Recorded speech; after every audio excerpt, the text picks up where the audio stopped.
Let's talk about anchor value.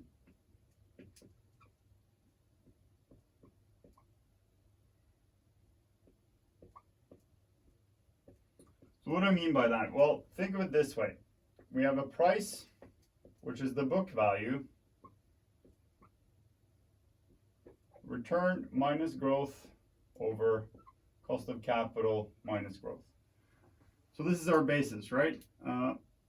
If we take this and want to expand on it, we get the book value is equal to R minus K plus K. So we're basically adding 0 minus G over K minus G. Now this here, if we simplify, becomes the book value plus a book value R minus K divided by K minus G. And this here essentially gives us something useful. We have the value of the assets plus the value that the assets provide us in terms of economic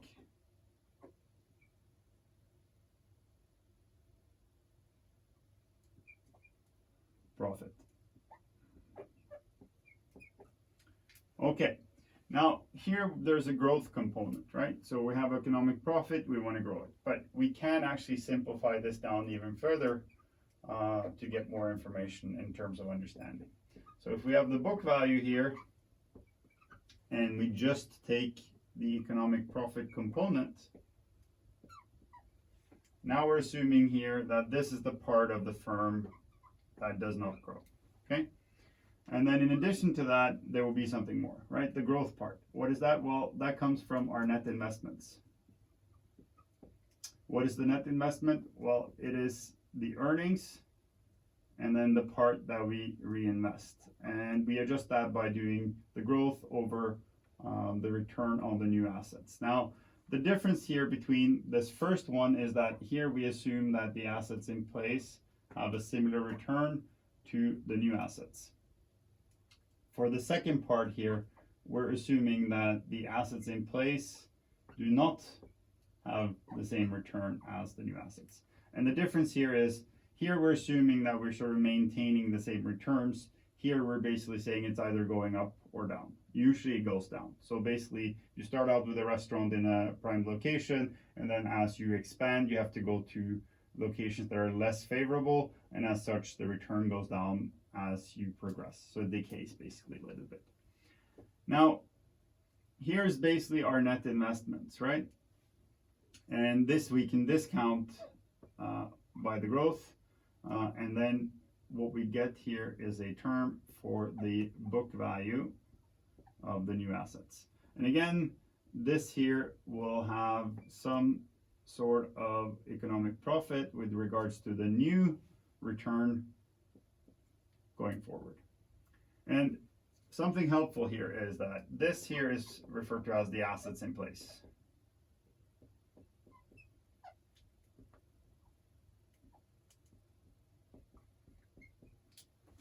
Whilst this part here often is referred to as the PVGO. What does this mean? Well, this first part here essentially is the value of the assets as they are. This could be a mature firm that isn't really growing, but they do churn a profit.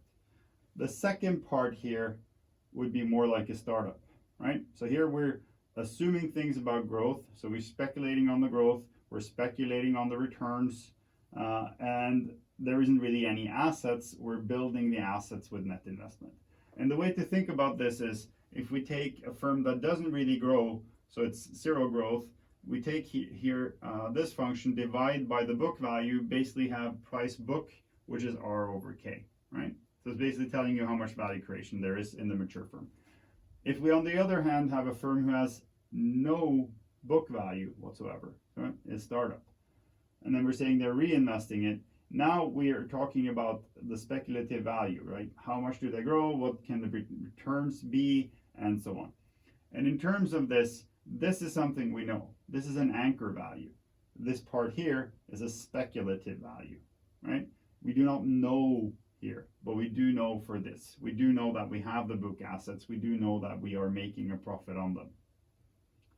Hope that helps building intuition.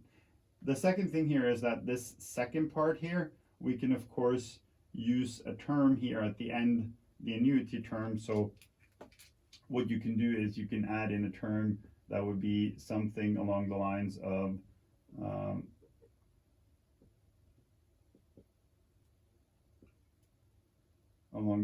of this, if you want to limit the number of periods that this comes into play, because now of course it's everlasting, but adding this term you do get it to be limited to t periods. Hope you found this useful.